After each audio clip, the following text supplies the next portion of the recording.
večer in dobrodošli v deželi pridnih, predzadnjič to sezono.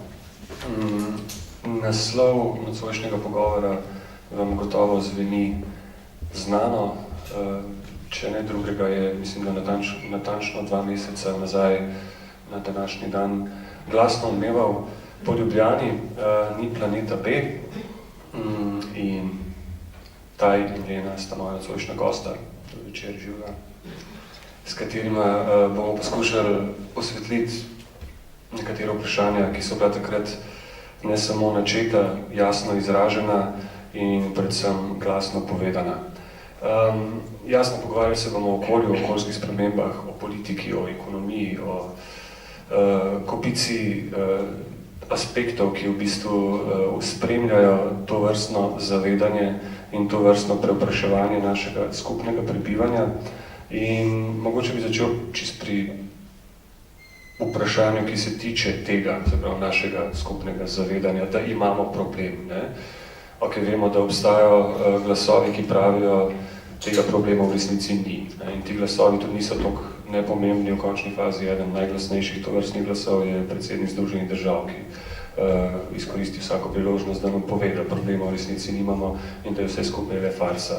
Ampak če pogledamo naš prostor, če pogledamo Slovenijo in neko občo percepcijo sveta, vsaj sveta, v katerem prebivamo, kaj menite, ali je vendarle neko splošno, vsaj približno splošno sprejeto dejstvo, da tukaj problem obstaja?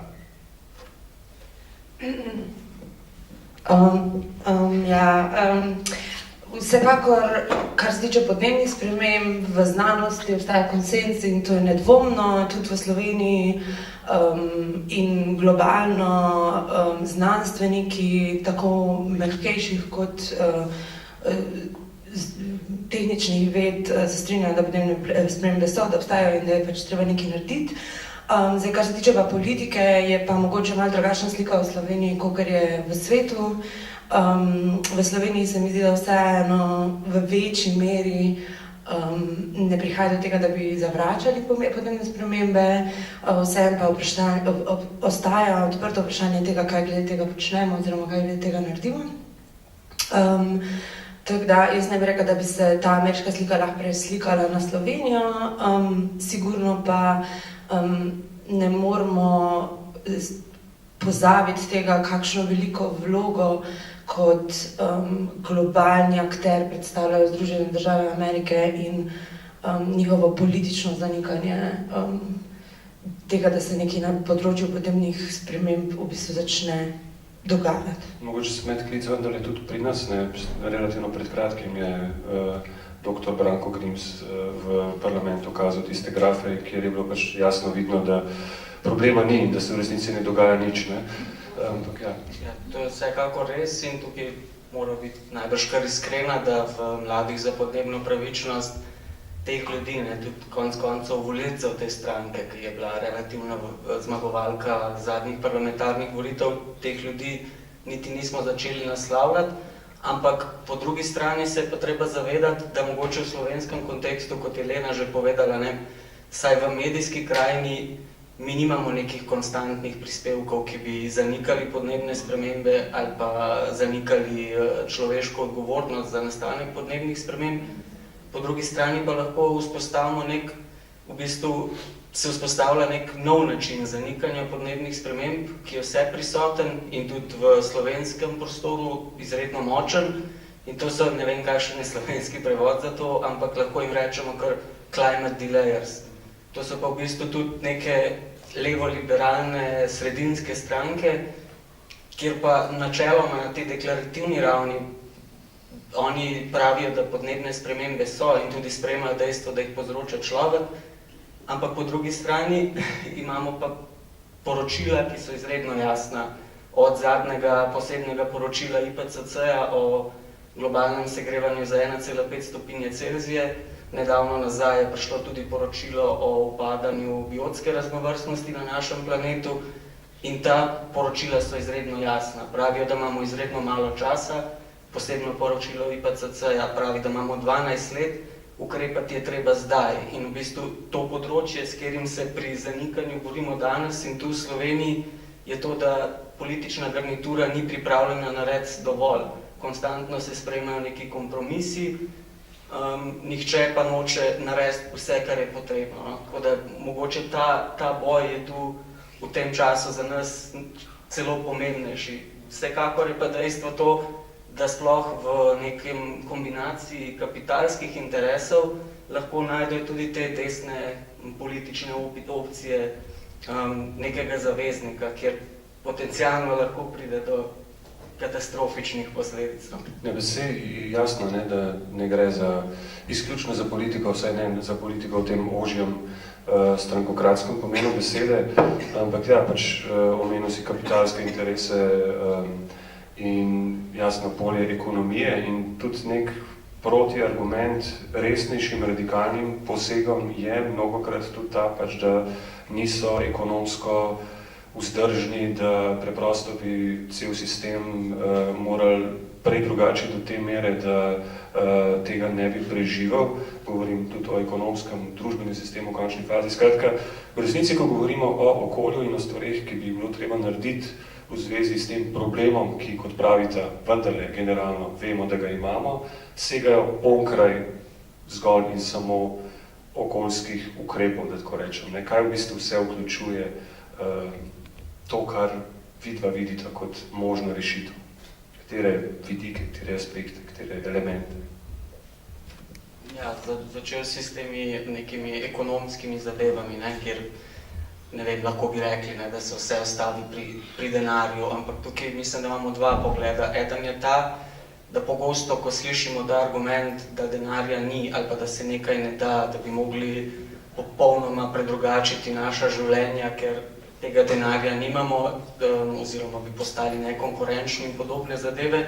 Tukaj lahko pokažemo recimo na raziskavo, ki jo je že kar dolgo nazaj naredila Umanotera o umazanih subvencijah. In tukaj lahko vidimo, da to je samo eno izmed področij, takih področij je ogromno. Ta denar obstaja, ampak mi trenutno v bistvu govorimo o dveh paradigmah razvoja praktično.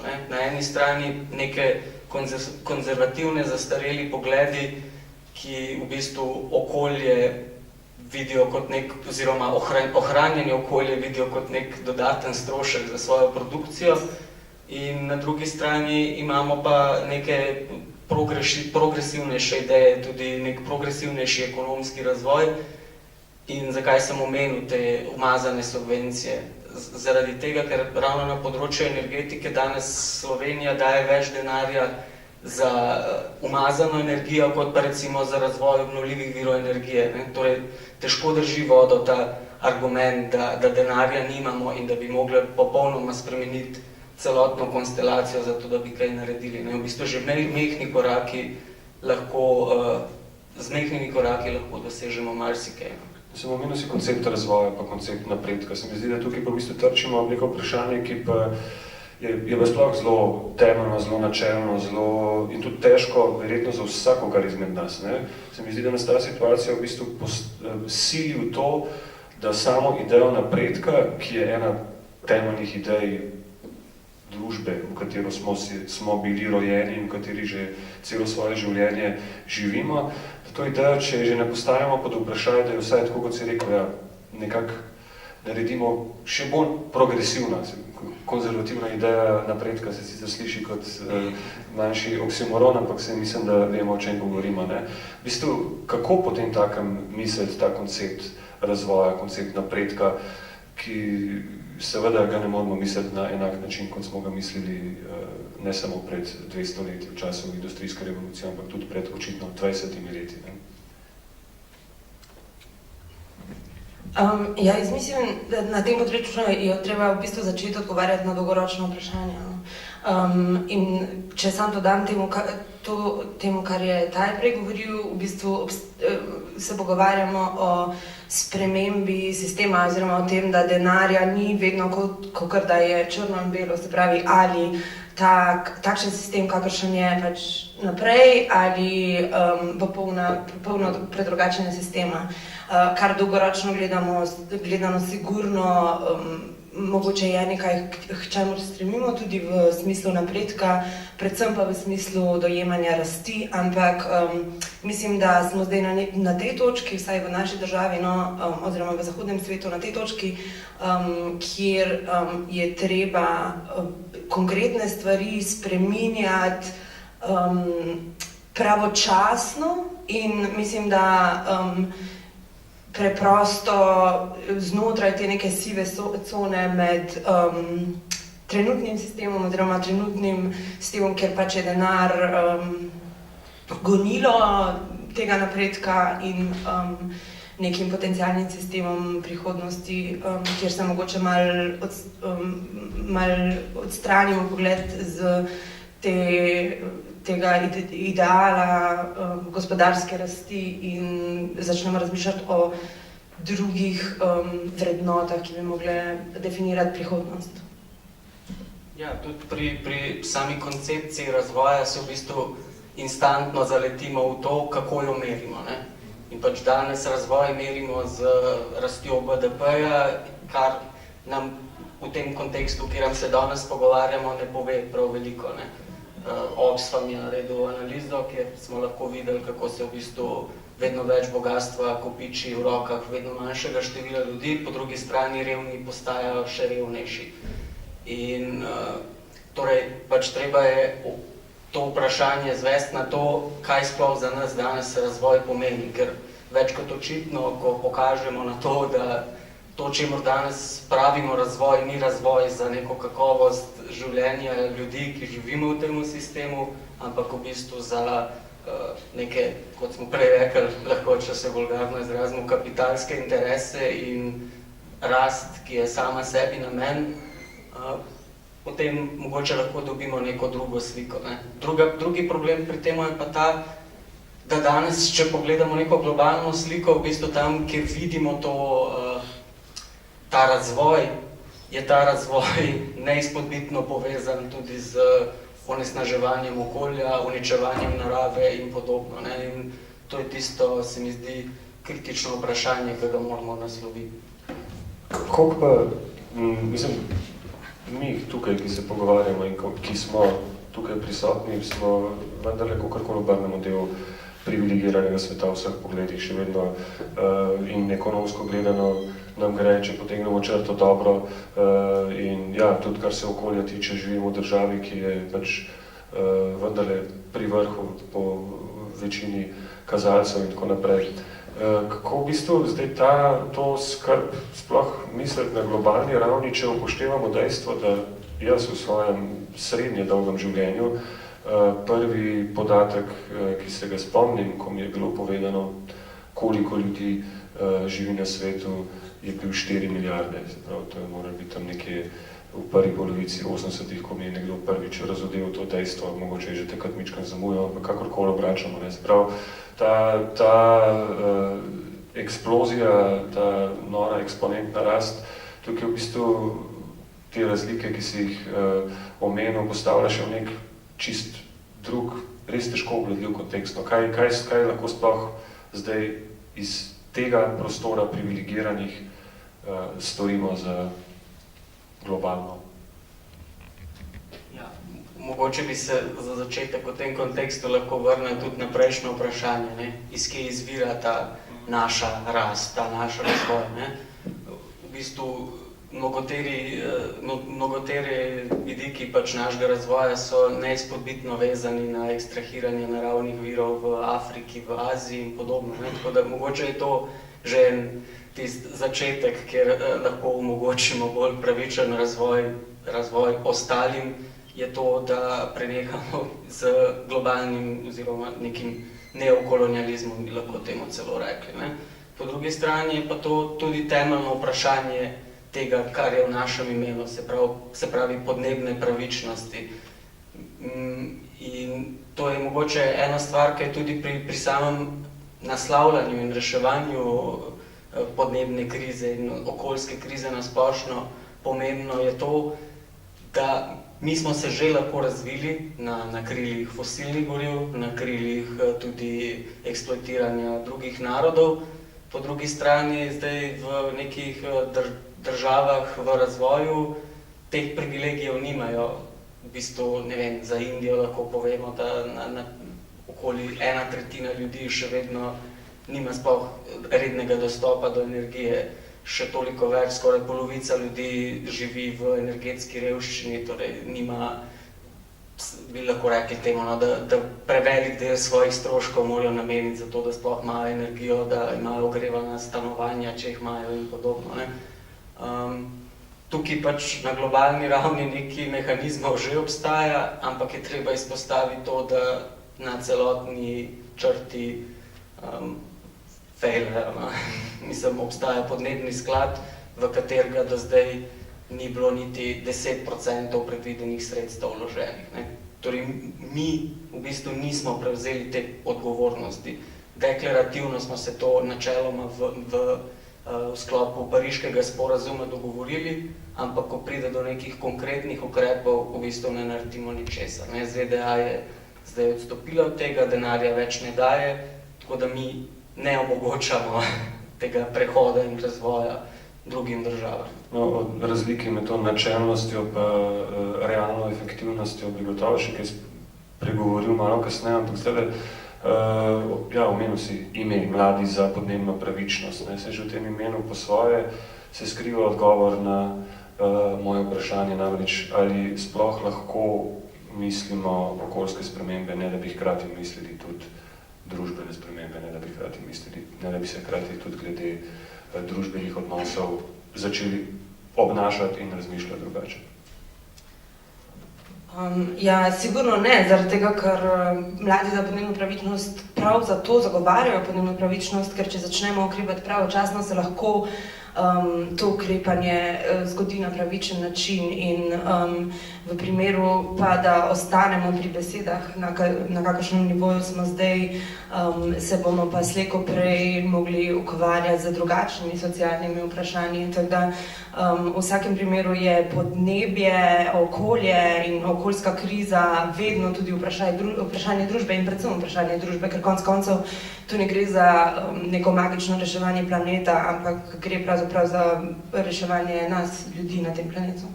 Mislim, da se skozi, ko govorimo o času, ne, se skozi v bistvu prepletata ta dva elementa, ki si vsaj nevidez nasprotujete. Po eni strani imamo pravka z nekimi dolgoročnimi vprašanji in dolgoročnimi rešitvami, po drugi strani je ves čas jasno, časa ni, zdaj okej ocene, glede tega, koliko ga je, so si verjetno oziroma gotovo različne, ampak vendarle ne, kako v bistvu stališča tega navideznega paradoksa razmišljati, predvsem pa ukrepati. Se pravi, kaj strukturirati ideje oziroma možne rešitve, ne vem, po dveh poteh, po eni, ki gasi požar in po drugi, ki poskuša na dolgi rok ustvarjati boljše pogoje za življenje. Kako v bistvu zastaviti strategijo, če rečemo vojaško, če rečemo v tej neki vojaški terminologiji, kako se strateško lotiti situacije, glede na to, da ja, je očitno več kot kompleksna. Ja, to je načeloma kar težko vprašanje. Ne? Če bi imela vidva zleno tukaj nek celosten odgovor, mislim, da bi nam šlo mnogo bolje, ampak vseeno, ne, mislim, da je zdaj čas, in to recimo tudi pač številna gibanja po svetu poudarjajo, mogoče ne toliko Fridays for Future, kot naprimer Extinction Rebellion, ki so bili na začetku aktivni v Angliji, zdaj so pa postali v bistvu tudi globalno gibanje. In tukaj bi se vseeno še sam za kontekst navezal na to, da glede te časovne komponente načeloma niti ni nekih dvomov. Pač, ker tukaj govorimo v bistvu o obvladljivih podnebnih spremembah in neobvladljivih podnebnih spremembah, ki vodijo pač neko katastrofično stanje, kjer tudi ni poti nazaj. Ne? To je v bistvu najhujša stvar pri tem, ker ogljikov dioksid ostane kar nekaj časa v atmosferi in ko mi presežemo neko mejo, se v bistvu znajdemo v izredno slabi situaciji, zato je tudi toliko pomembno to zadnje posebno poročilo IPCC-ja, ki konkretizira to časovno komponento. Torej, pač kar sem hotel iz tega izpeljati, je to, da mislim, da moramo začeti malo bolj na veliko razmišljati, ne ostati v teh nekih reformističnih imaginarijih in iskati neke male rešitve. To je težko in ne bo se zgodilo iz danes na jutri. Tudi vprašanje, katera strategija je za tako spremembo najbolj primerna, a je to boj skozi parlament, a je to boj skozi institucije, so to za to odgovorne neke nevladne organizacije, ali pa to konec koncev nek organiziran boj od spodaj navzdol, kjer v bistvu lahko mi s tem, da sklenemo glave, se srečamo, se določene stvari dogovorimo, od znanosti, mislim, strani znanosti tudi dobimo neka dejstva, ki naše gostovanje podpirajo in to je v bistvu ta stvar, ki jo mi v Mladih za podnebno pravičnost konec koncev želimo. Nek organiziran boj od spodaj navzdol, ne več.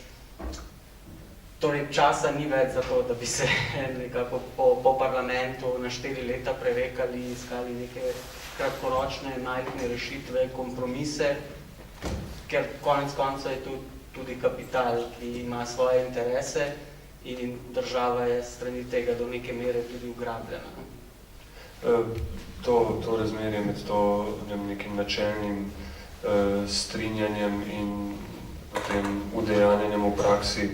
Zdaj seveda že imate nekaj izkušenj tudi s konkretno politično slovensko sceno. Kako v bistvu tukaj, kakšne so te vajne izkušnje do tega trenutka? Koliko je tega, ravno tega razkoraka med, vse načeloma imate prav in dobro in lepo razmišljate, ampak kako je že rekel Janković, se vidimo čez 30 let, potem, ko boste malo ekonomije poštudirali? Ja, mislim, izkušnje, kar se tega tiče, so na vseh ravneh enake. Vedno gre za neko deklarativno podporo, tako strani predsednika vlade, kot strani predsednika parlamenta, in tako isto, ko smo bili na prejšnji mesec na nujni seji odbora za infrastrukturo, okolje in prostor. Tam se je tudi v bistvu čez naše predlagane sklepe oziroma sklepe, ki jih je predlagala v našem imenu Levica, zelo jasno pokazalo to, da na tej deklarativni ravni se z nami vsi strinjajo, nas podpirajo, ampak ko je treba začeti neke konkretne ukrepe sprejemati in delati, se to kolesje ustavi. Tako, na primer, šli so te sklepi, ki recimo od vlado pozivajo, da se opredeli do nečesa, to je šlo skozi, medtem ko med drugim neka jasno postavljena časovnica za pravično tranzicijo v termoelektrarni Šoštanj, jasna časovnica za prehod na obnovljive vire energije v Sloveniji. Te stvari so šle skozi v izredno umiljeni obliki, kjer so se letnice črtale, kjer so se deradikalizirali cilji in podobno. Kjer so se praktične rešitve spremenile v načelne nazaj. Ja, jaz mislim, da je tukaj problem pač ta mandaten pogled na prihodnost, ki ga pač imajo politiki, in pač to preprosto strah pred izgubo svojega stolčka v parlamentu in strah pred predlaganjem in sprejemanjem konkretnih ukrepov, ki so jasni, ki niso skrivnost, ki ni nekaj, kar bi mogla vlada zdaj na novo pogruntati, ker o tem se strinjajo znanstveniki. In dokler se tako resna vprašanja, kot je vprašanje podnebnih sprememb, odločajo po posameznih ministrstvih in dejanski ukrepi se izvajajo v njihovih 4-letnih mandatih, žal ne vidim neko upanje pogleda na resno prihodnost. Ja, bi se tukaj navezal na to, kar je Elena tudi rekla. Naš prvi v bistvu ta konkretizacija teh 10 zahtev, smo pripravili 5 konkretnih ukrepov in prvi je bil točno ta, da naj se okoljska kriza, podnebna kriza obravnava kot kriza globalnih razsežnosti. Torej tukaj točno to, kar smo prej naslovili. Ne? Tukaj ne govorimo več o tem, da bo neko okoljsko ministrstvo, ki je v bistvu privesek vseh ostalih, ki na koncu podaja neko oceno in je v določenih fazah vključena v postopke. Pač tukaj govorimo o tem, da bi moglo biti v bistvu to reševanje podnebne krize vključeno v vse sfere, od državne uprave, ministrstev, vse sfere političnega udejstvovanja. To bi pač moglo biti tisto prvo vprašanje, na katerega vedno pomislimo, kadarkoli delamo. Ne? Po drugi strani, ko smo že precej dobro vedeli, da podnebne spremembe obstajajo in kakšni so njihovi učinki, še vedno se je zgradil 6. blok termoelektrarne Šoštanj. Danes še toliko bolje vemo, 15. marca je bil protest, pa smo nedavno nazaj bili soočeni s tem, da Ministrstvo za infrastrukturo namerava širiti obvoznico in podobna vprašanja. Ne? Torej, tukaj ne gre za neke partikularne ukrepe, tukaj gre za to, da moramo začeti v tem kontekstu misliti vse in to se danes žal ne dogaja, ne? Niti približno ne. Lahko kdorkoli na oblasti trenutno govori o tem, da mi pa delamo že vse, mi se z vami strinjamo in podobno, ampak še vedno iz meseca v mesec prihajajo novi ukrepi, ki so diametralno nasprotni s tem, kar so naši cilji.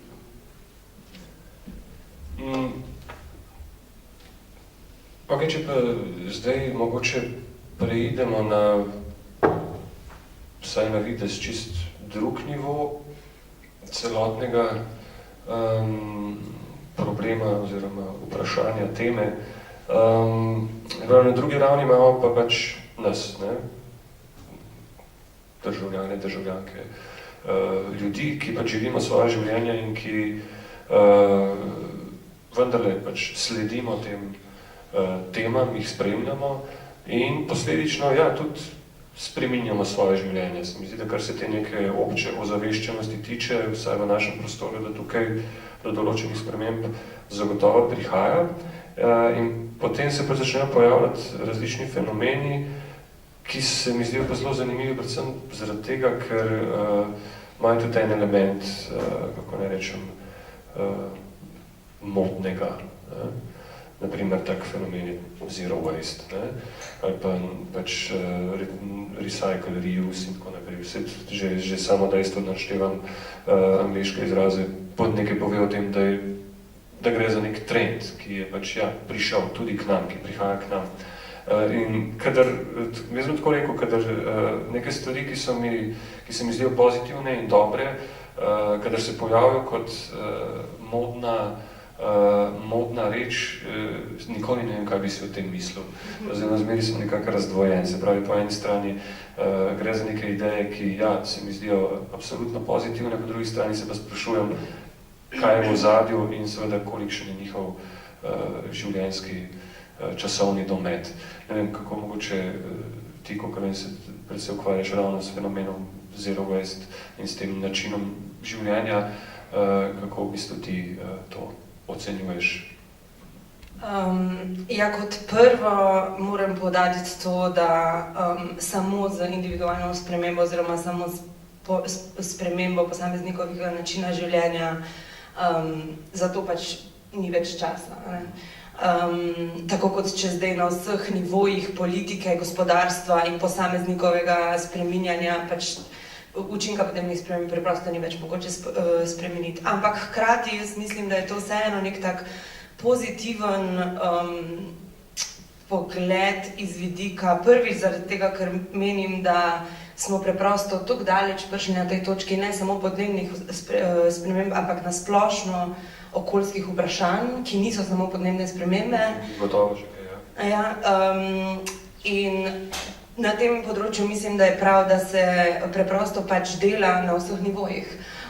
Smo pač na tej točki, ko vsi pravijo, da je že prepozno, da bo kmalu prepozno, da je že prepozno, da bi šli nazaj na nivo nič, ampak da bo kmalu prepozno, da bi celo omejili pod 2 stopinji Celzija segrevanje in zato jaz mislim, da smo zdaj na tej točki mogoče družbe, ko je potrebno, da se dela na vseh nivojih, tako od spodaj na vzgor, kot je pri Tajriku, kot od zgoraj na vzdolj.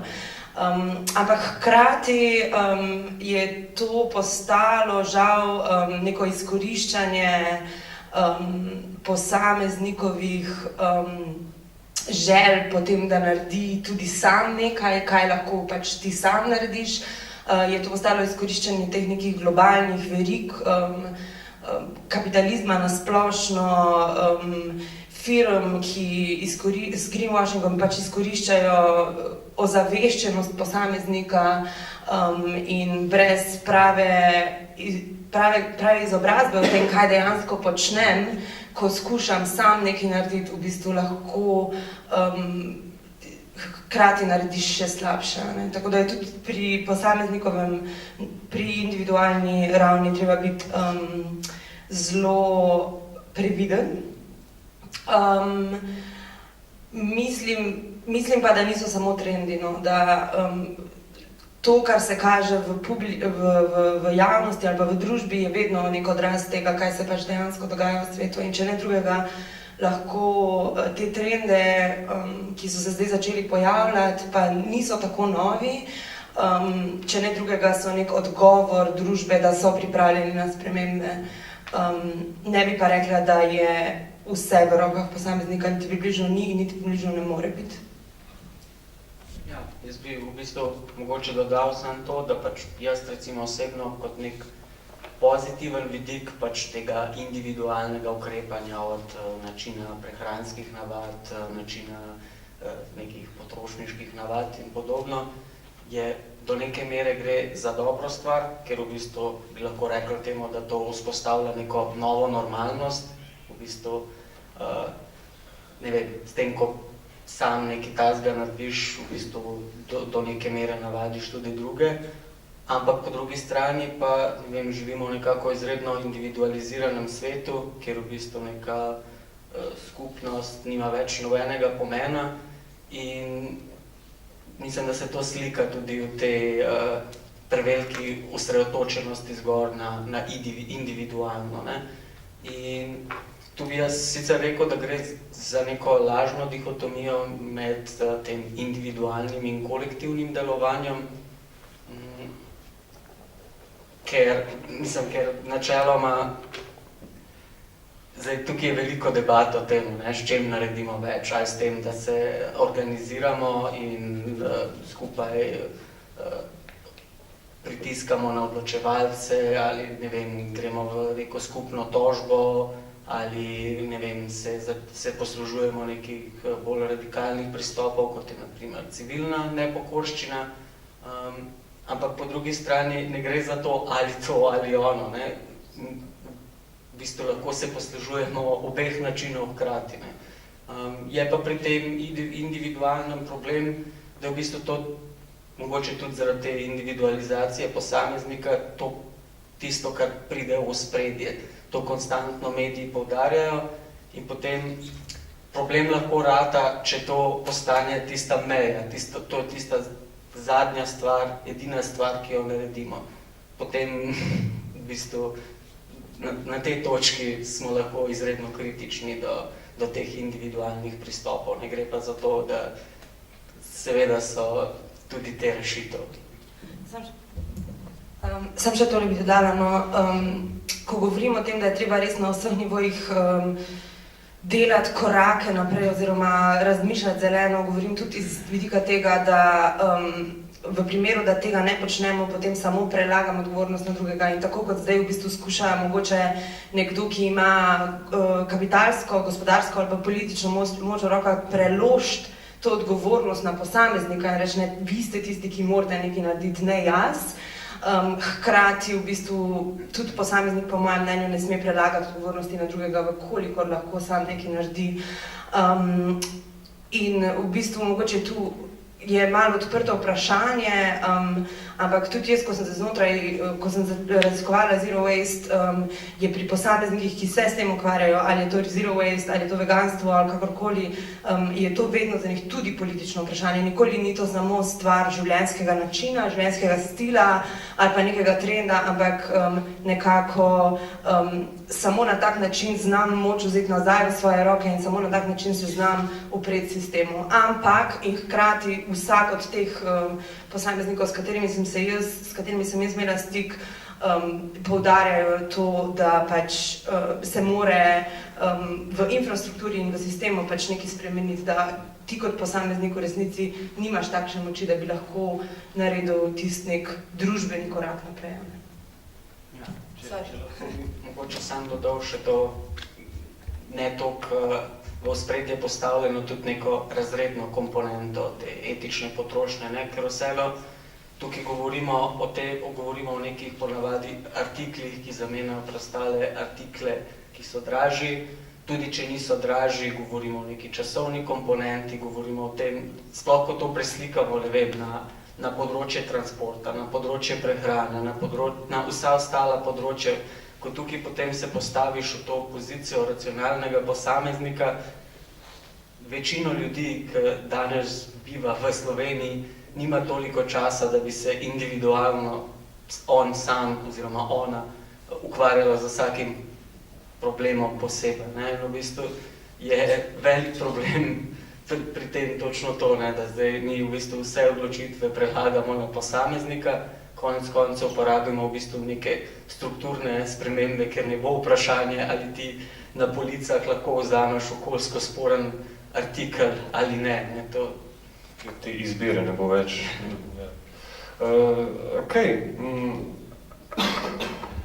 Še mogoče par besed o samem shodu, 15. marca.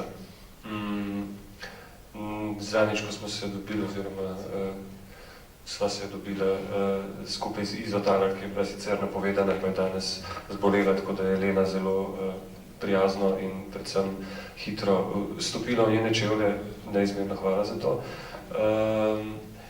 Ko smo se zadnjič pogovarjali o tem, sta mi med drugim omenila, da je bilo na samem shodu veliko število srednješolcev, srednješolk, gimnazijcev, gimnazijk, ampak da vas je pa se mi zdi vendarle malo presenetilo dejstvo, da je bilo relativno malo študentske populacije, vsaj po nekih teh krogih ocenah. Čemu pripisujete to dejstvo? Temu nekemu čisto banalnemu razlogu, da so pač srednješolci lahko špricali šolo, ali čemu drugemu? A ste razmišljali o tem? Nekaj smo razmišljali, sigurno je vsaj delno to povezano s tem, da vseeno pač v srednjih šolah mnogo bolj še učenci delujejo znotraj nekega kolektiva, kjer ima tudi pač njihov mentor, mentorica oziroma učitelj, učiteljica pomembno vlogo in tukaj mislim, da so se številni učitelji in učiteljice so se izredno izkazali v tem kontekstu, ker so pokazali nek interes, tudi omogoča nam, da smo prišli na šole predavati o podnebnih spremembah, povedali nekaj o tem problemu in mislim, da v tem tiči velik razlog, ne zgolj o tem, da bi bil ta številčnost pripisati samo temu, da so dijaki špricali šolo. Hkrati pa je v bistvu mogoče ta globalni moment tukaj sigurno ni za zanikati, v bistvu je šlo za neke dijaške proteste širom Evrope, sveta in tukaj so se pač na globalni ravni organizirali predvsem dijaki. V bistvu smo mogoče Slovenci malo celo izjema, kjer je bilo veliko študentov, tudi tistih, ki smo bili zelo, zelo aktivni, medtem ko na globalni ravni so bili predvsem dijaki tisti v tej neki ideji tega, zakaj sem v šoli, zakaj se učim, če pa zame prihodnosti ni, Tako da po moje je tudi velik moment ta globalni moment. Ampak po drugi strani pa zdaj ti si študij že končal, ti pa čeprav vem, tako isto študiraš okoljsko in prostorsko sociologijo na Fakulteti za družbene vede. Se pravi, zdi se, da je znotraj univerze torej obstaja študij, ki na nek način nagovarja, sistematično nagovarja prav problematiko, o kateri se danes pogovarjamo, se pravi, izobražuje in vzgaja kader, ki bo o teh stvarih vedel več, ampak ta študij ima en problem, ne? Čeprav vem, in sicer ta problem je... Ja, mislim, ta študij, če ga gledamo širše, ima več problemov, ampak problem, ki si ga naslovil specifično, je ta, da ja, ta smer specifična ne obstaja več. Ne? Ampak mislim, da je to nek širši problem šolstva, visokega šolstva, tudi drugih ravni šolstva, kjer v bistvu se zmanjšuje proračun, s tem v bistvu se novih kadrov sploh ne more zaposlovati. Tako da, ko stari odhajajo, je nemogoče nadgraditi programe in podobno. Ampak jaz sem se v bistvu znotraj enega drugega kolektiva ogromno ukvarjal ravno z analizo visokošolskih kurikulumov in tukaj obstaja neko ogromno pomanjkanje znanja. Mi v bistvu, če se primerjamo, kot to radi delamo, ne, z recimo nekimi evropskimi državami, mi okoljskih predmetov, kaj še nekih modulov, smeri sploh nimamo. Imamo neke nepovezane posamezne predmete, imamo en doktorski študij varstva okolja, interdisciplinaren, kjer smo mi recimo čez analizo ugotovili, da tam je 5 družboslovnih predmetov, vsega skupaj 100 jih je naravoslovnih. Z študenti in profesorji smo se pogovarjali, ni nobenega povezovanja med temi predmeti, mi v bistvu tega problema sploh ne mislimo. In to točno na ravni, kjer se v bistvu ta produkcija znanja vzpostavlja. In ta problem je ravno tako prisoten v osnovnih šolah, na srednjih šolah. Teh podnebnih znanosti v osnovnih in srednjih šolah praktično ni, čeprav vemo, v kakšnem obdobju živimo in kako pomembno je, da se tega zavedamo. To razmerje med družboslovjem in naravoslovjem, dobro se mi zdi, da pač glede na to, kako je to naše omizje strukturirano, je dosti logično, da se gibljamo predvsej v družboslovni sferi, ker se v njej tudi bolj udobno počutimo, začenši z mano v končni fazi. Ampak ja, rekel si, ni dialoga, ne? Čisto na konkretnem primeru študija varstva okolja. A je to dejstvo? Mislim, kaj pa recimo znotraj mladih za podnebno pravičnost ali pa kakšnih drugih sorodnih organizacij, v kolikšni meri so znanstveniki iz naravoslovnih področij ali pa študenti ali pa raziskovalci prisotni, aktivni, a ste vsaj v teh organizacijah mičkeno bolj sposobni premostiti to bariero med družboslovnim in naravoslovnim pogledom na problematiko? Ja, če se malo pohvalim, smo ravno vzpostavili v bistvu bralni seminar, dopolnilni okoljski pouk, ravno s tem razlogom, ker tega znanja ni, ga bomo mi vzpostavili, oziroma bomo mi tisti, ki bomo omogočili to, da se o tem sploh lahko učimo. Ni to zdaj tako ogromen projekt, ampak je pa začetek. In ravno na zadnjem bralnem srečanju smo ugotovili prav to, da nas je približno polovica naravoslovcev, polovica družboslovcev in se v bistvu v tem kontekstu marsikaj novega naučili. No? Ker neizpodbitno dejstvo je to, da če želimo nasloviti ta megalomanski problem, rabimo oboja znanja. Ne? Ravno pri tem, kako to poteka na univerzi, je največji problem to, da neka tehnična znanja, neki naravoslovci, tehniki, to strojniki, energetiki in podobno, iščejo tehnološke rešitve na nek partikularen način. Po drugi strani družboslovci iščemo neke družbene načine, kako transformirati družbo, kako urediti družbo in podobno. In brez te povezave ne eni, ne drugi v bistvu nismo sposobni narediti ničesar. Bi pa rekla, da je tu vseeno nek tak generacijski gap. Vsaj mi smo vedoželjni in si želimo, recimo tudi družboslovci želimo tehničnih znanj, čisti z vidika tega, da boljše razumeš problem, s katerim se ukvarjaš, ampak bi pa rekla, da znanstveniki, katere pa zdaj mogoče odločevalci poslušajo, pa sigurno zanemarjajo družboslovni vidik podnebnih sprememb, prilagajanja na podnebne spremembe in na splošno okoljskih problemov. Mogoče bi bil že tudi čas, da mičkam razpremo omizje, pa ste seveda vljudno vabljeni, če bi kakšno stvar dodali ali pa povprašali. Vam bom mikrofon prinesel čez nekaj.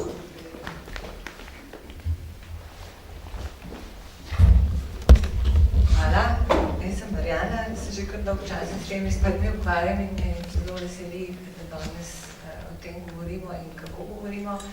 Mogoče ena stvar, o kateri tudi razmišljam že dlje časa, zakaj je mogoče ta stvar tako težka, je. Kratko sem prebrala eno študijo, ki so jo pripravili Finci pa Japonci, kjer so analizirali naslov je 1.5 degree lifestyles in analizira, kakšne spremembe v življenjskem slogu bi bile potrebne, če bi hoteli doseči, in huronske spremembe.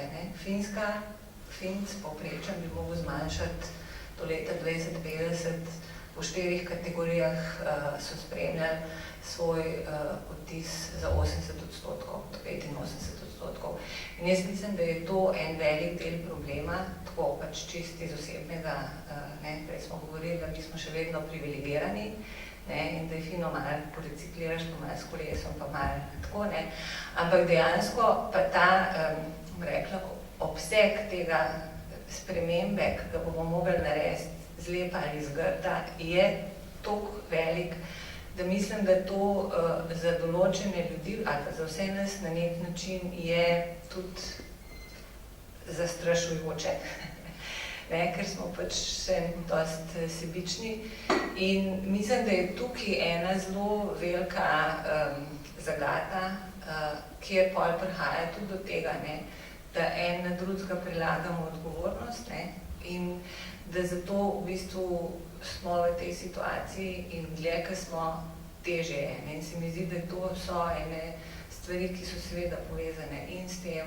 odrastjo, to se pravi, kako bomo mi dejansko zagotavljali neko blagostanje, ki pa ne bo nujno povezano z materialnim. In to je pač to, kar se mi zdi, da je neka stvar, o kateri bi se mogli tudi pogovarjati.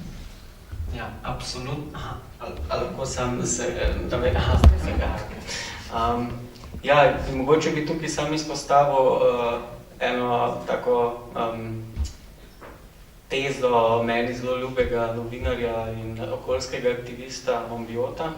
On v bistvu operira s tem konceptom private sufficiency, public luxury. In to je točno to, kar smo tudi prej malo v kontekstu tega razvoja obravnavali, da mi v bistvu, ko govorimo o razvoju, se recimo, da tukaj sklicujemo na nek srednji ali pa višji srednji razred in vsi v tem vidimo nek ideal, kako bi mogli živeti. Ampak ta način življenja, kot si izpostavlja, je totalno nevzdržen in niti ne vodi do tega znižanja oziroma preprečitve, da bi presegli 1,5 stopinje Celzija.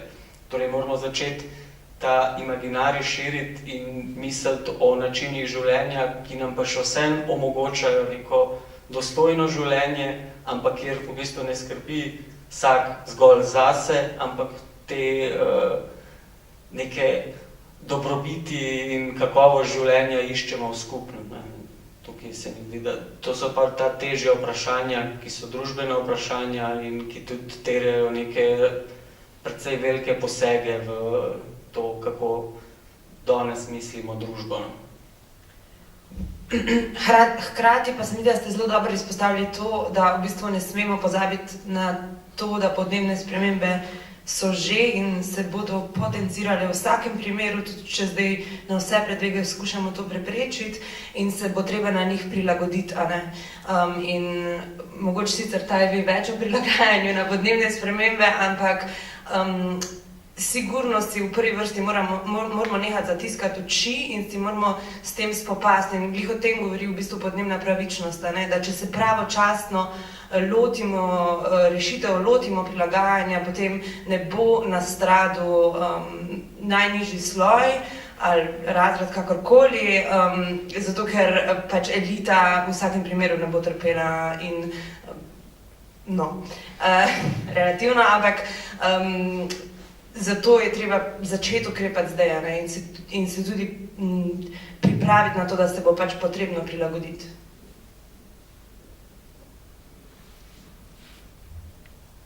Če ni bilo, jaz bi imel vprašanje, sej lahko prekapam, ja.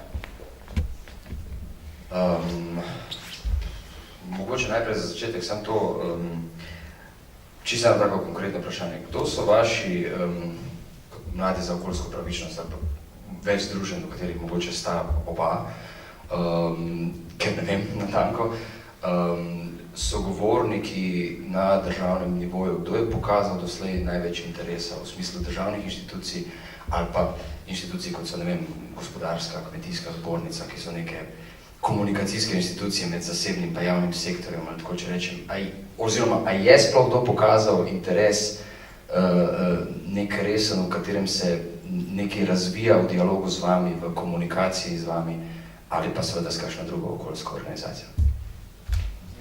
V tem parlamentarnem kontekstu je bila to vsekakor pač Levica, ne? Pa ne, v bistvu mi nismo bili v nobenem direktnem kontaktu z njimi, seveda pač je to lahko v nekem sklopu tudi nabiranja političnih točk, ampak mislim, da ne zgolj to. Levica je v bistvu bila tista, ki je sklicala to nujno sejo, na kateri smo bili, in v bistvu, kakor sem prej sicer govoril o tem, da je še vsem šlo za deklarativne sklepe, je to v nekem širšem kontekstu tega, kaj se je dogajalo predtem, bil nek napredek. Načeloma, po drugi strani lahko rečemo, da so v bistvu vse, ki si jih našteval, od institucij do nekih organizacij in podobno, vsi so nas podprli, vsi so nam pisali, vsi so nekaj od nas želeli, ne. Je pa vsem to, se mi zdi, da pač neka taka stvar, bila velika zadeva, zelo medijsko reprezentirana in v bistvu so vsi svoj piskrček hoteli zraven pristaviti in pokazati, kako nas podpirajo, kako oni pa že v bistvu vse te stvari delajo, ne. Ampak mislim, da je zato ključen tisti pogovor, ki smo imeli prej. Pokazati je to lahko, deklarativno se o tem izraziti je tudi lahko, ko je pa treba kaj narediti, pa v bistvu tukaj nismo imeli neke velike podpore več. Ja, konkretno drugač, poleg parlamenta in vlade, tu specifično Ministrstvo za infrastrukturo pa Ministrstvo za okolje sta v bistvu velik interes izrazila, da bi sodelovali, ampak nekako bolj iz vidika tega, kar je ta rekel, no, nekako vsak je hotel svoj piskrček predstaviti temu, da je pač to zdaj nek medijski boom in zdaj nekaj, kar je pač izpostavljeno v medijih in se je preprosto treba politično odzvati. Ja, mi je bilo pa mogoče čisto kot fun fact. Zanimivo mi je bilo to, ko smo enkrat govorili v bistvu z državnim sekretarjem na Ministrstvu za okolje, da je on mogoče to nekako drugače dojel, ker namreč to je bila mogoče prva taka malo bolj pozitivna izkušnja, ki sem jo jaz imel, zaradi tega, ker on je to naše, se pravi, od spodaj navzdol delovanje dojel kot nek pozitiven pritisk na svoje ministrstvo, ker zaradi tega on v bistvu lažje proda pač neke zelene, progresivnejše ukrepe znotraj svojega ministrstva, ne? Ker to je mogoče tudi en problem, če govorimo čisto o tem reformističnem smislu malih sprememb. Znotraj ministrstva obstajajo takšni in drugačni ljudje, nekateri, ki so tam dlje, nekateri so na novo, nekateri s takšnimi znanji, nekateri z novimi znanji. In tudi znotraj ministrstva v bistvu obstaja nek ogromen razkol med nekimi konzervativnimi in progresivnejšimi idejami.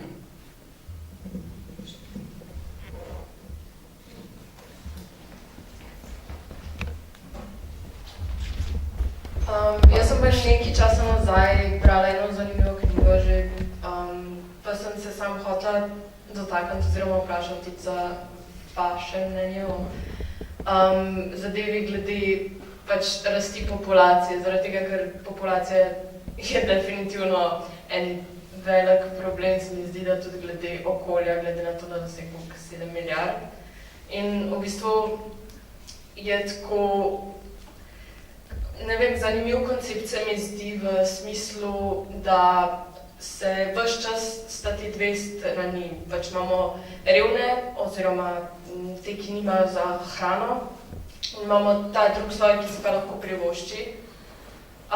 In potem se zaciklamo v ta krog, kakor da, ne vem, bi se to svetovno lakoto pozdravili, pač razrešili na ta način, da se ali poveča produkcijo ali pa v končni fazi pač, da bi se nekako prenesli, ne vem, hrano na pač tem revnejšim slojem, ampak potem bi to povzročalo še večji porast prebivalstva, ne? In bolj se vedno to ponavlja in vedno bolj škodujemo svetu oziroma zemlji. Pa me zanima, kaj, če se karkoli pač o tem ukvarjali na splošno tudi na tem kontekstu. Ja, jaz sem se ukvarjal v bistvu glih toliko, ker sem pač v zadnjem času v Guardianu prebral par člankov, kjer se je v bistvu točno na to obesilo. Se pravi, da ni to, da ne letimo čez ocean največ, kar lahko naredimo kot posameznik, ampak smo šli v te skrajnosti, da smo rekli, da največ, kar lahko naredimo kot posameznik, je, da nimamo otroka, ker bo ta otrok podvojil naš ogljični odtis. Ampak meni se ta ideja sama na sebi zdi popolnoma sporna, ker v bistvu samo odvajamo problem iz tam, kjer je vzrok za njega, na neko lutko, ki se nam kaže kot super, zato da se ne rabimo ukvarjati s samim problemom. In tukaj ta problem rasti populacije in se pravi pomanjkanja surovin oziroma rabe surovin obstaja že od 18. stoletja, s tem so se ekonomisti ukvarjali že takrat, naprimer Malthus, pa so mu potem mnogo teri ekonomisti odgovorili, da rast populacije ni tako velik problem. Hkrati imamo v bistvu, danes študije kažejo na to, kako v razvitih državah, s tem smo se učili tudi v šoli, konec koncev, v razvitih državah sveta rast populacije upada in ta trend sledi tudi v razvijajočih se državah in podobno. In na drugi strani, ko si govorila o tem, ravno to, kako mi produciramo hrano, je ogromen problem. Hkrati vsi vemo, da v bistvu 30% hrane v Združenih državah Amerike se zavrže. Tukaj je ogromno enega prostora. Obstajajo, pa se nočem zdaj k temu zatekati, ampak obstajajo številne študije, ki pravijo, da danes z tehnologijo, ki nam je na voljo in z rešitvami, ki jih imamo na voljo, lahko ta zemlja brez kakršnega koli problema preživi 11 milijard ljudi. Že samo recimo produkcija mesa. Pač tukaj vam je najbrž pač zelo jasno, da to, da mi proizvajamo meso, pomeni, da to meso je tudi neko hrano in zato, da to hrano lahko imamo, moramo toliko in toliko zemlje nameniti za to, da, ne vem, posadimo sojo, pšenico in podobno. In ne vem, sploh v nekaterih afriških državah in podobno je 70% kmetijstva namenjenega za to, da v bistvu vzdržujemo produkcijo mesa. To, kar hočem povedati, je to, da tukaj je ogromno manevrskega prostora, samo predstavljati si moramo pač neke rešitve, ki trenutno niso v našem imaginarju in misliti širše, kot smo bili do zdaj sposobni.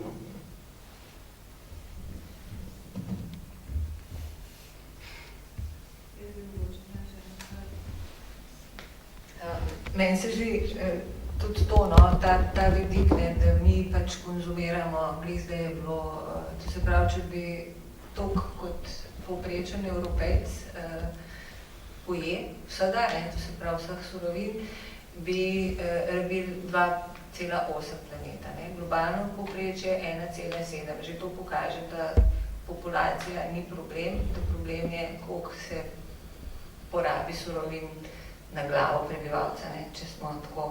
Ne, in to je problem. Drugo, kar pa se mi zdi, sicer ne spremljam sistematično medijev slovenskih, ampak meni se zdi, da to, kar vidim, je zelo žalostno, ker se mi zdi, da to sploh ni tema, ki bi bila prominentna v pač nekem medijskem prostoru in da se zelo velikrat še vedno, ne to, kar se pogosto dogaja, tudi pri nas, tudi v Britaniji, vem, da je bilo zelo velik problem, ne, da se vedno mora nekaj uravnoteževati. Ne. To se pravi, ne, če imaš enega za mož, vedno imaš enega kaj proti. Ne. In to recimo se mi zdi zelo žalostno in zelo neodgovorno, ker se mi zdi, da tukaj je ena zelo velika moč, ki bi mogla biti bolj izkoriščena zato, da bi se ustvarila recimo večja kritična masa ali pa, če rečemo, še večji pritisk, pa tudi še večja ali pa boljša ozaveščenost.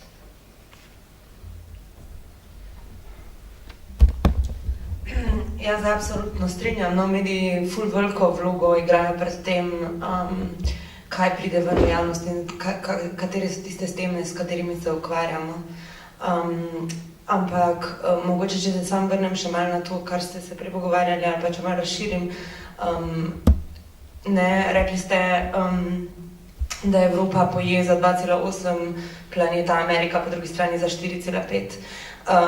Tako da ni mogoče problem to, da je naraščanje prebivalstva, ampak pač preprosto to, kako so stvari porazdeljene, kar niso novice, to so stvari, ki jih že vemo.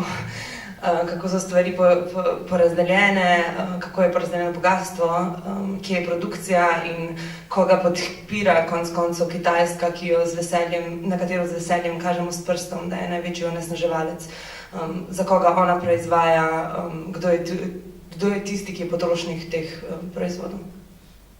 Ampak ja, absolutno pa se mi zdi, da je tukaj še ogromno enih tem, no, mislim pa nočem zaključevati, ampak tako na področju Slovenije, kot na področju globalnih razsežnosti, ogromno enih tem, ki so že raziskane, o katerih se že res veliko ve, ampak o katerih se da še ful tudi veliko povedati. No.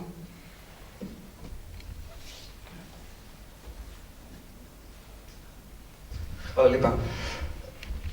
Ogromno je tem, zelo veliko bi se dalo povedati, ampak to, kar ste vi ugotovili, vaša generacija, ne, je to, da nimamo več časa. Da vi nimate več časa, ker smo mi, moja generacija, zajebali vas in starejše generacije zajebali nas. Vseh teh stvari, ki jih odpiramo tukaj, so legitimna vprašanja in dobra vprašanja in tako naprej, ampak o tem zares znanje že obstaja. Obstaja vrsta izjemno dobrih študij, prepričljivih študij. To, kar pravite, da je znotraj znanstvenega polja tako rekoč konsens na tem področju, tudi drži. Hkrati pa vidimo, da je na političnem področju zadeva popolnoma drugačna. Politika in kapital ignorirata sistematično. In potem se to odraža tudi na medijih, ki so zares odvisni od kapitala v veliko večji meri, pa v manjši meri tudi od politike. Skratka, to, kar danes tukaj razpravljamo, je super, ampak ne vem, če imamo čas za to. Zato je najprej moja kapa dol in pohvala za to, kar ste naredili pred 2 mesecema. Iskreno, čestitam, super. In vprašanje se mi zdi edino pravo, ki ga imamo lahko za naprej. Ob vsem tem nočem reči, da tega ne smemo početi. Vse moramo debatirati, moramo študirati, vse to moramo početi. Ampak to tako že počnemo. In noter smo tako, tiste 20 nas je in strinjamo se. Ne? Moje vprašanje je, kaj je naslednji korak? Kako naprej? Če imamo res samo 12 let, ali pa 15, ali pa 20, je to neverjetno malo. In gre za gromozansko sistemsko spremembo, ki seveda ne bomo rešili v Sloveniji, ne samo zato, ker vas nihče ne jemlje resno, ampak vsak želi samo politične točke od tega pobrati, kar ste naredili. In dokler ne bomo takšnega pritiska naredili, da se ne bodo več prihajali z nasmeški slikati, ampak da bodo trpeli od tega, se ne bo zgodilo nič. Ampak skratka ne samo zato, ampak tudi zato, ker je Slovenija, se smo videli, da je zemljevid sveta, ne? In nič nismo, podnebne spremembe pa ne poznajo in ne priznavajo meja. Ne? Skratka, kako se tega vraga lotiti naprej? Vrag je gromozanski, gre za paradigmo, znotraj katere mislimo in upravljamo svet, to je pač pozni kapitalizem, ki vidi v mnogo krajših časovnih obdobjih, kot pa zares bi človek videl. Ne? Mlad človek, pa človek ima svoje otroke in tako naprej. Skratka, se povezujete z drugimi po svetu. Kaj je naslednji korak? Kdaj bomo vsak petek lahko prišli pred parlament vas podpreti in tako naprej? To so moje vprašanje. Ja, načeloma, mislim, če se zdaj čisto na zadnje vprašanje nanesem, je te petke smo že probali vzpostaviti, žal malo klavrno, če smo iskreni. Ampak zdaj mogoče tukaj tiči en naših največjih problemov in smo tudi razmišljali o tem, da bi to ime spremenili, se pravi Mladi za podnebno pravičnost, ker mislim, da en ključnih problemov pri temu je to, da ta boj ne more biti samo boj neke partikularne skupine ljudi. To pač mora biti skupen boj in mislim, da je to naslednji korak, ki ga moramo vsi skupaj narediti. In tukaj govorimo o temu, ne? Tudi če imamo mi neko dobro organizirano interesno skupino, ki se zanima za okolje, je to lahko popolnoma neučinkovito. To smo lahko videli pri Magni, pri Muri, še pri marsikem drugem problemu, kjer stopi na drugo stran kapital. In kapital in država pogosto v rokah kapitala zelo efektivno deli te interesne skupine na neko lažno dihotomijo med delovnimi mesti, kvalitetnim, dobrim življenjem in ohranjanjem okolja na drugi strani. Tako da to je zdaj moja osebna perspektiva. Ne vem, kako bomo na tem področju v Mladih za podnebno pravičnost sposobni delovati, ampak jaz eno ključnih rešitev vidim ravno v tem, da začnemo te boje povezovati. Ker konec koncev je interes delavcev in interes okolja enak. Le, če ga spravimo v nek konflikt, se tako kaže. Načeloma pa ravno tako kot kapital delo vidi kot nek dodaten strošek, oziroma to, da je potrebno zviševati plače in kvaliteto dela, ravno tako kapital vidi okolje, nek dodaten strošek. Oziroma, če je treba varovati okolje, je to dodaten strošek.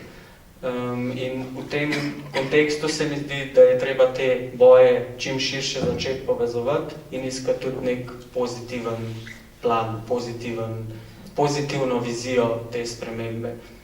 In zdaj te majhni koraki so lahko tu to, da ne vem, to, kar smo že naslavljali v svojih ukrepih, pravična tranzicija, termoelektrarne Šoštanj, kjer je pač nek mogoče tak evidenten primer tega, kako se to lahko zgodi. Tukaj lahko, če omogočimo, če poiščemo nek plan in način, kako revitalizirati pač neko skupnost, ki je trenutno popolnoma odvisna od fosilnih goriv, poiskati načine, kako ta skupnost lahko preživi, ne zgolj preživi, ampak napreduje tudi naprej, potem lahko najdemo ta skupen interes, do zdaj mogoče na videz nekih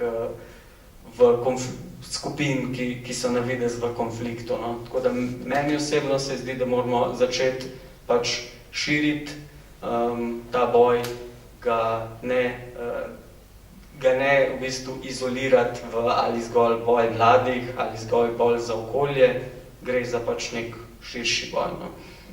Zdaj, kaj bomo mi naprej naredili? Tukaj smo žal soočeni z ogromno nekimi pač čist materialnimi pogoji. Vseeno takega zagona, kot je bil prisoten recimo 15. marca, danes žal ni, bom pač tukaj kar iskren.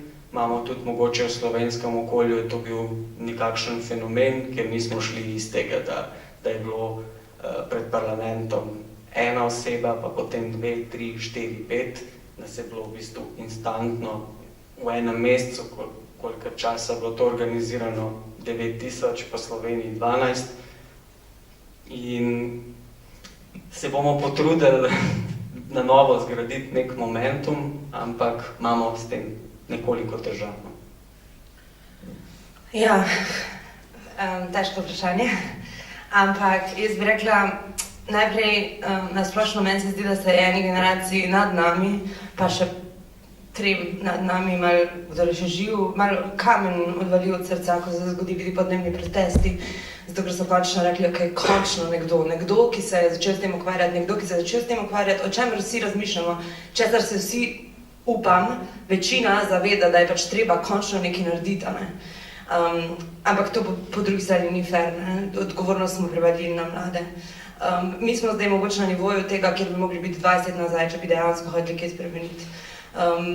Smo na nivoju, kjer se izobražuje, kjer se pogovarjamo prepričani med prepričanimi, kjer skušamo izobraževati ljudi, ki ne vejo, kjer skušamo to znanje, ki ga ima znanost že 30-40 let, preslikati na druge sfere javnega prostora. Če bi bili 30 let nazaj na tem področju, potem bi lahko rekli, ok, super, na pravi poti smo. Ampak ene par stvari je pa zelo očitnih in jasnih, ene par konkretnih ukrepov, ki žal niso odgovor na sistemske spremembe, ampak so pa odgovor na podnebne spremembe in prva od teh stvari so fosilna goriva.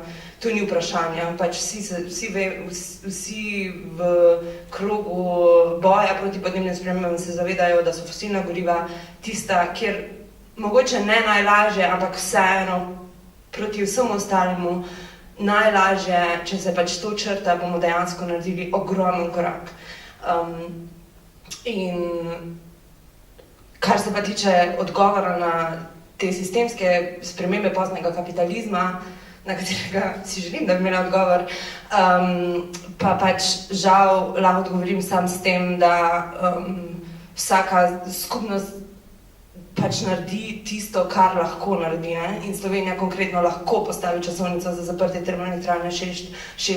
Če lahko Finska konkretne ukrepe sprejme za to, da se zapre 5 termoelektrarn, potem lahko to Slovenija za tisto svojo eno tudi. In skozi takšne ukrepe, skozi iniciative, ki so ne napadanje sistema od zgor in navzdol, ampak napadanje sistema od spodaj in navzgor z dejanji, z konkretnimi akcijami, z nekimi iniciativami, ki vzporedno pač kažejo na to, da se lahko vzpostavijo drugačne prakse in funkcionirajo. Mislim, da skozi tak način lahko odgovorimo na to vprašanje na tej točki, no vse tako ima, ne?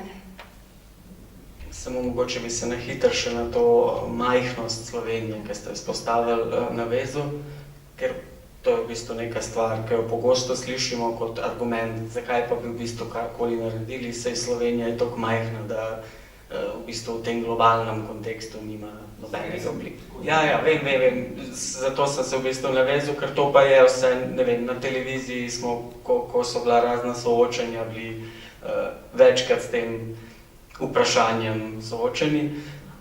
In tukaj bi vsem se mi zdi, da je treba drugače gledati, ne, čist v tem kontekstu, kljub temu, da je Slovenija majhna, ja, ok, itak mora biti zgled, to je že ena stvar, ampak druga je pa vsem, da je treba te boj proti podnebnim spremembam, se mi zdi, iz tega katastrofičnega preseliti v neko pozitivno delovanje, nekaj, ker ljudem povemo, da tukaj ne gre samo za ohranjanje nas samih, za to, da bomo preživeli, ampak gre v bistvu za to, da s tem, ko se soočimo s podnebnimi spremembami, dejansko lahko izboljšamo svoje življenje. Čisto v konkretnem smislu izboljšamo kakovost zraka, izboljšamo dostop do nekih osnovnih storitev ljudi v vsakodnevnem življenju, izboljšamo našo mobilnost, način mobilnosti in podobno. Mislim, da en način, ki pač zdaj ni ravno strateški ali pa konkreten, je bolj na tej idejni, psihološki ravni, se mi zdi, da je treba pač samo naslavljanje problema spraviti iz tega pač popolnoma negativističnega v neko iskanje rešitev, nekaj pozitivnega.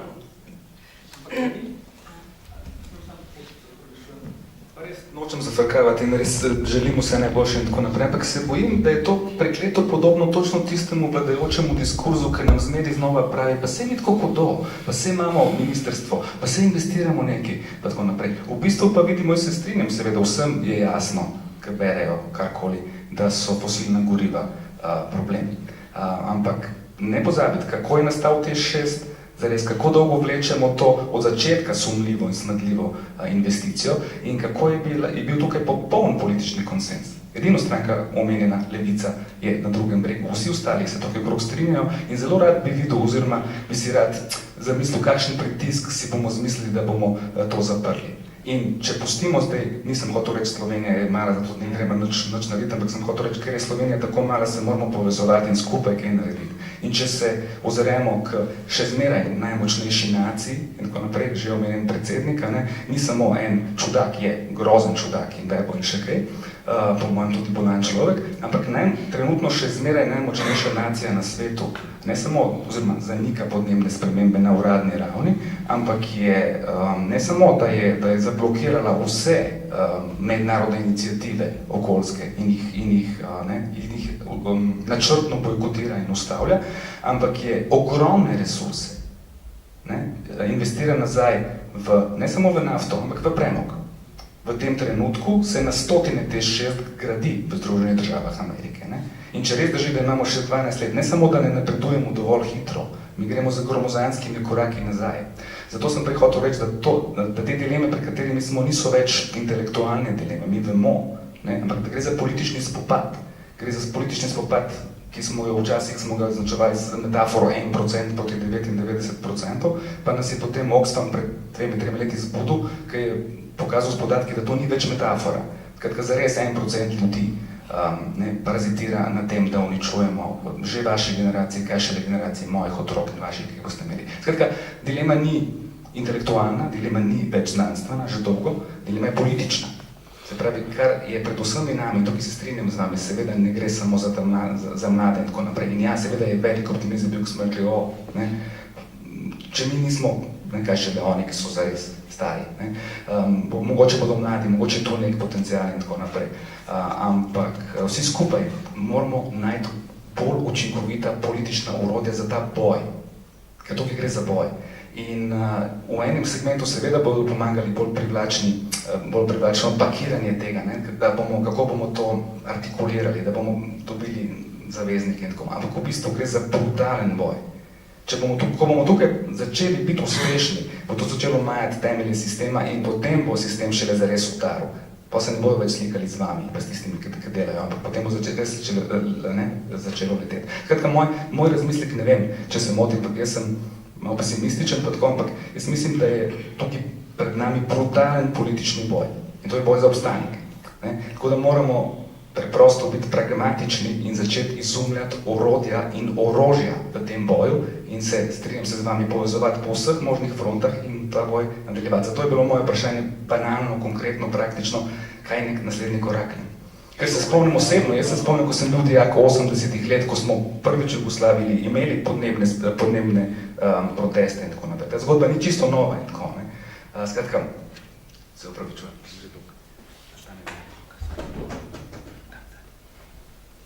Na levi strani. Boj! Ali le poezija ne uspe, ali ti, ki bi se radi prikurjali na vrh, da bi povedali nekaj v tistih parih sekundah, koliko časa ne bojo imeli pred McDonald'som na kameri, McDonald's tole raztegnjeno srce in tako dalje. Mena, bi se lahko vsi marsikaj učili. Si ne stopali po vrsti, bi prišli McDonald's, pa šafljali meni, malo zabili, menda je nek MC tam v MC-u, mislim, ja, točno tako. In treba se angažirati za ta brutalen boj, čike bomo pohodili, do konca jih bomo pohodili. Ne bodo več ti plastični filtri, ne bomo več narikovali plastičnih filtrov, končno bomo kupili filtres, torej tisti, ki so povaljeni v blatu. Boj. Kdo je prevzel pozornost? Kje je pozornost? Kdo lahko prevzame pozornost? Kje je ta lepota, ki bo? Kje je ta lepota?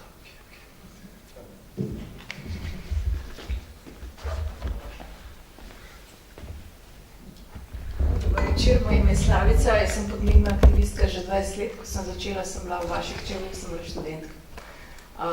Takrat nobeden ni vedel, kaj je to, oziroma zelo malo ljudi. Ukvarjali so se s tem vprašanjem samo strokovnjaki. In v teh 2 desetletjih sem lahko videla, kako so se nevladne organizacije začele ukvarjati z izobraževanjem v osnovnih, srednjih šolah, ker sem tudi sodelovala. In ena od zahtev vse povsod danes v svetu mladine je uvedba podnebne izobrazbe v kurikulum oziroma v šolo. Pri vas pa vidim v bistvu nevladniške prijeme.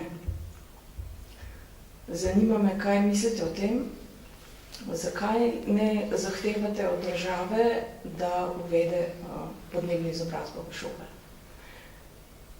Če bi začeli s tem že naslednje leto, v enem letu bi imeli mladino in otroke izobražene glede podnebnih sprememb. In glede na to, da nam primanjkuje časa, mislim, da to pet leto rabimo. To je eno vprašanje, drugače imam še večjo zaenkrat. Ena izmed naših zahtev je bila vezana ravno na vpeljavo izobraževanja na vseh področjih. Tu ni bilo mišljeno samo visokošolsko področje. Ravno tako kot pa pri ostalih zahtevah nismo šli v največje specifike tega, kaj naj bi zdaj to pomenilo. Točno, ravno tako tudi pri tem ukrepu nismo točno zapisali, kje in kdaj in za kakšno izobraževanje naj to gre. Ampak načeloma mislim, da je v interesu vseh nas tudi to. To ni bilo izvzeto iz naših ukrepov.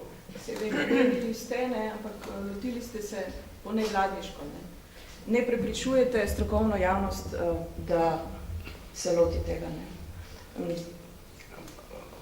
Jaz se bom tukaj mogoče zdaj za neko nastopo navezal na gospoda za vami, ki je dobro izpostavil, da to seveda je en izmed naših interesov, ampak jaz mislim, da bi bilo nevladniško ravno to se zdaj zapletati v to, da se borimo za vse te stvari, hkrati pa popolnoma zoperstaviti to, s kakšno v bistvu ogromno megalomansko težavo smo soočeni.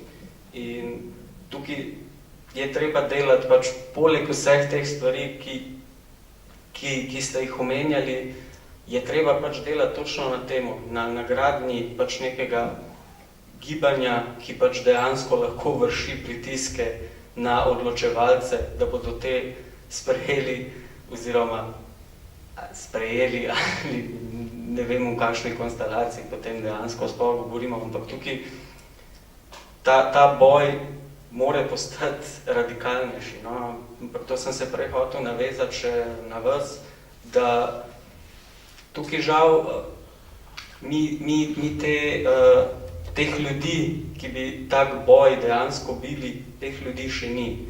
In tukaj pa lahko vseeno povem, da se premikajo stvari, da razmišljamo tudi o temu, se pogovarjamo o temu, ni pa to žal nekaj, kar brez zgodovine, saj nekaj zadnjih nekaj let nastane samo od sebe. No? Tako da, ampak je to prisotno. No? Hotel sem izpostaviti, da je to zelo glasna zahteva v tujini, zelo glasna zahteva. In vidimo tudi iniciative strani učiteljev, profesorjev, akademikov, ki so se pridružili temu gibanju.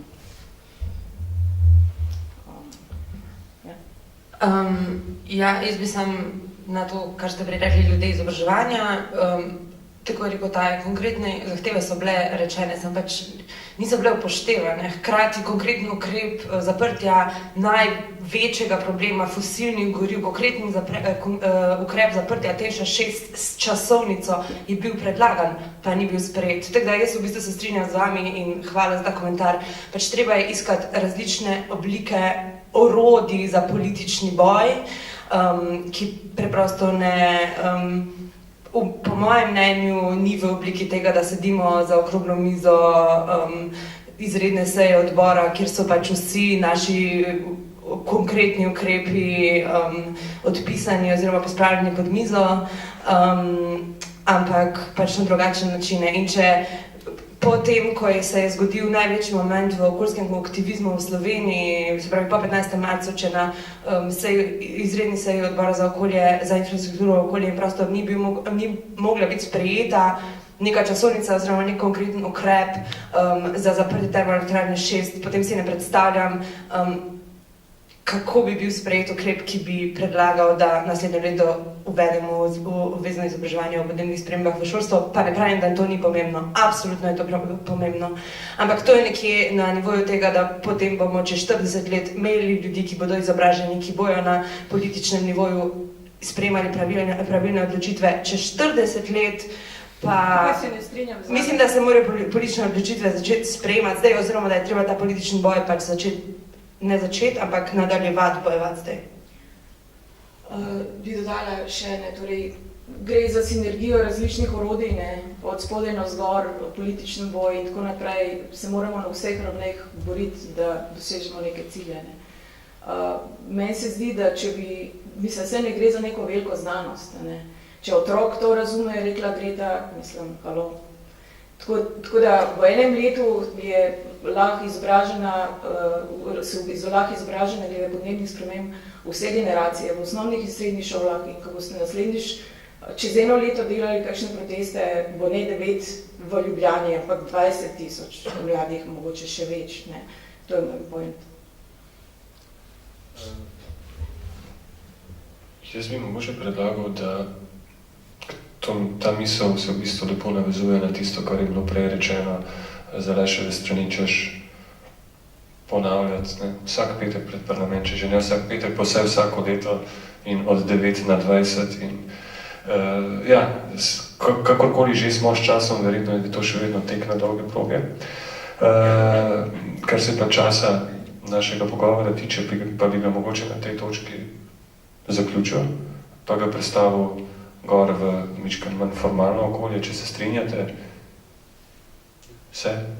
Potem pa res najlepša hvala za obisk in seveda hvala za pogovor.